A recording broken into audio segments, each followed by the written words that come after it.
On a Tuesday that didn't feel important, you realize you've been rereading the same sentence for 3 minutes. It's an email, or a message, or something you wrote down and forgot about. The words are normal, the kind of thing you've handled 1,000 times, but your mind won't land. It keeps hovering a few inches above the meaning. Like there's no traction. You scroll down, scroll back up.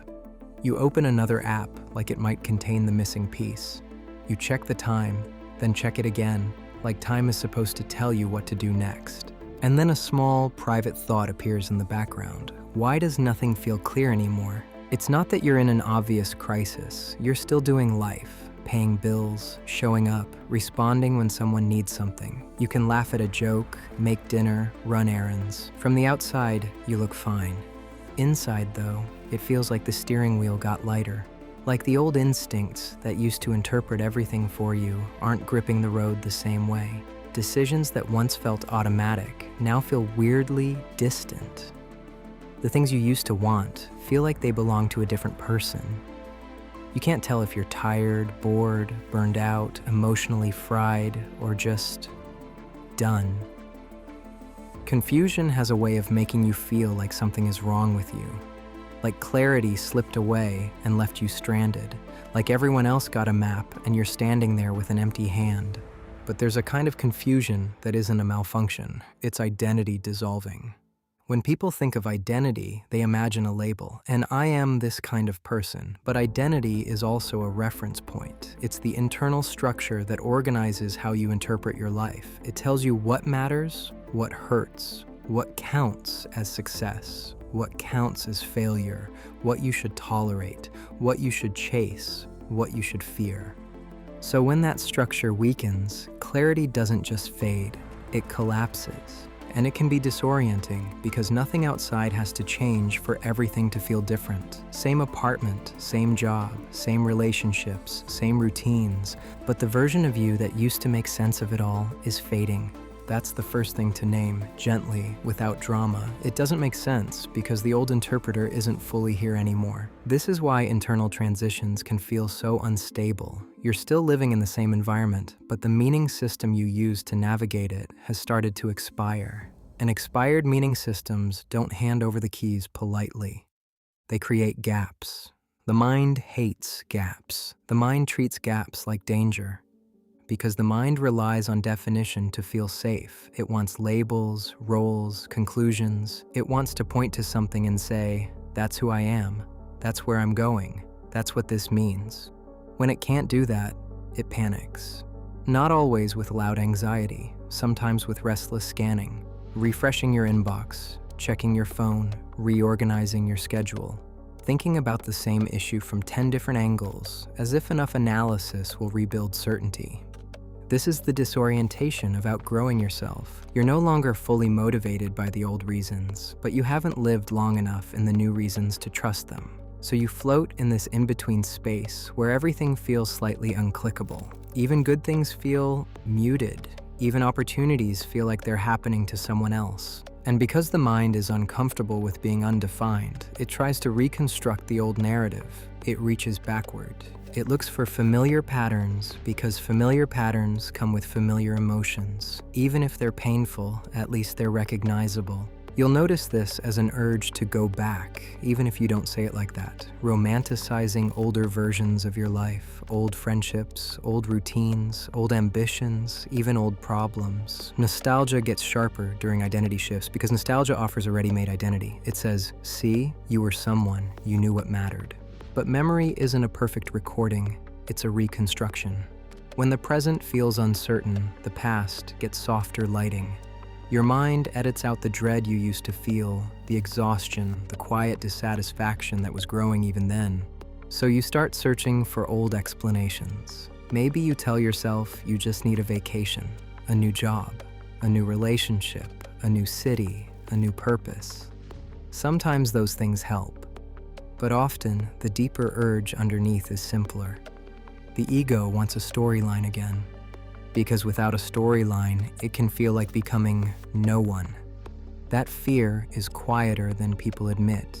It can show up as a weird anxiety when you're alone, like you're not sure how to fill your own time anymore, like you're not sure what makes you interesting, like you're not sure what you're supposed to be working toward. This is why confusion increases when the ego tries to rebuild what's already expired. The mind keeps searching for certainty using old tools, and those tools don't fit the new reality. It's like trying to unlock a door with a key from an old apartment. You keep turning it harder and harder, and it just won't click. Eventually, the frustration becomes its own kind of proof. Something has changed. The old way doesn't work. And this is often when another symptom shows up.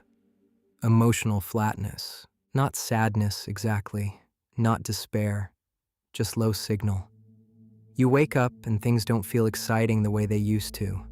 The little dopamine fixes, scrolling, shopping, busyness, overthinking, don't satisfy in the same way.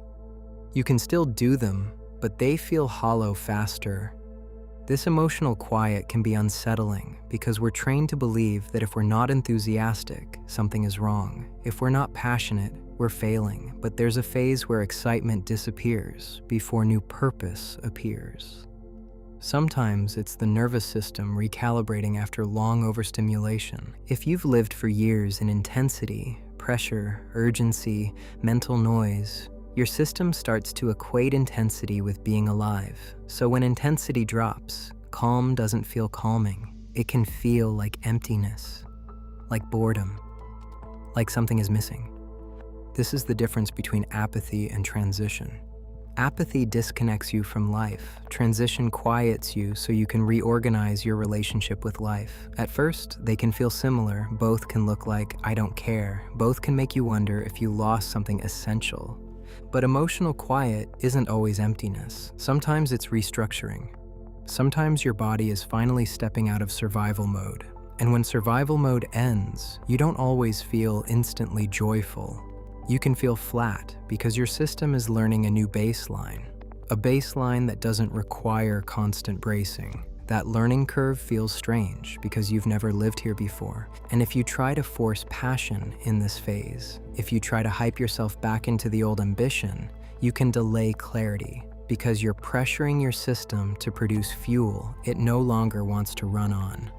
Old motivations stop activating you. Maybe your old motivation was approval, being respected, being needed, being the good one, being the reliable one, being the one who achieves. Those motivations aren't always shallow. Sometimes they helped you survive. They gave you structure. They gave you momentum. But as identity evolves, goals tied to validation can start to feel meaningless. Not because achievement is bad, but because the payoff changes. External approval is a reward signal. It reduces uncertainty. It tells your brain you're okay.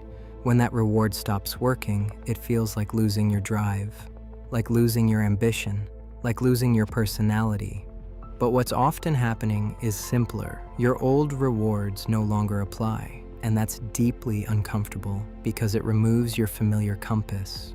If you don't know what drives you anymore, you start questioning everything. You wonder if you're lazy, if you're ungrateful, if you're falling behind, if you'll ever feel excited again. This is where people make a harsh mistake, treating the loss of old motivation as proof they're lost. But being lost and being between identities aren't the same. Being between identities means you know in your bones that the old place isn't home anymore, but the new place hasn't been built yet. The discomfort isn't proof you're failing. It's proof the old system isn't running the show. And when the old system loosens, familiar environments start to feel strange. Not always with conflict, sometimes quietly. You go to a place you've been 100 times, a friend's house, a family dinner, a cafe, and it feels off, like you're slightly out of place in your own life. You can't explain it, which makes it worse. If you could explain it, you could solve it. Conversations feel repetitive or draining. Not because the people are bad, because your perception shifted. You hear the same emotional loops, the same social games, the same complaints dressed up as identity, and you notice how much energy they take. Or at work, the urgency feels theatrical. Everyone is panicking about something that, a year from now, won't matter, and your body quietly refuses to fully participate in that performance. Or in relationships, you notice you've been paying for peace with self-abandonment, and your system is done doing that. Growth makes old spaces feel smaller. Not objectively smaller, smaller for you. And that's the internal realization. You don't fully belong there anymore. This life was built for an older version of you, and you're not fully that person now, so it feels strange. That strangeness isn't an alarm, it's information.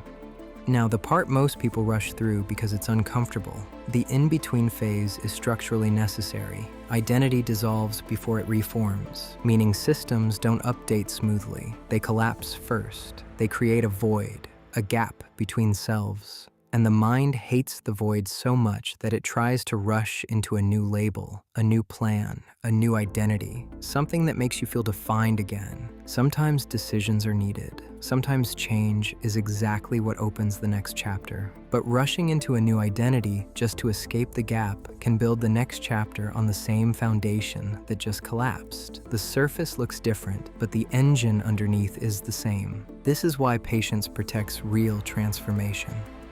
Patience isn't passivity here, it's restraint. It's staying in ambiguity without panicking your way into the wrong path. Because the gap feels chaotic, but it's building coherence underneath. Your future self rarely arrives as a full answer. It arrives as a set of refusals. A refusal to keep performing. A refusal to keep chasing validation as a substitute for meaning. A refusal to keep living in loops that are familiar but dishonest. These refusals can feel anticlimactic, but they're structural. They're the beams of the next version of you being installed quietly before you can see the whole shape. Here's the one paradox worth keeping just once. The less you force clarity, the more space you give it to return. Forcing is often the ego trying to regain control. Space is your system making room for a new baseline.